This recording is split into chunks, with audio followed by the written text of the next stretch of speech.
কালকে যখন আমি ডাক্তারখানায় গেছিলাম এমসে, তখন আসার সময় দেখি, দেখো বন্ধুরা কী অবস্থা করেছে, দেখেছো? দেখো মানুষের কত ক্ষতি করেছে, বৃষ্টিতে সব জল উঠে গিয়েছে।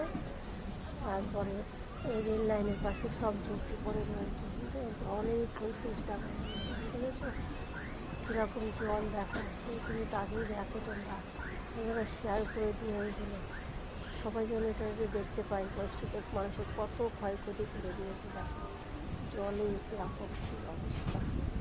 যখন আসছিলাম তখন আমার চোখে পড়লো, আমি এটা আপনাদের ভিডিও করে দেখাচ্ছি। কীরকম জলে থই থই করছে না,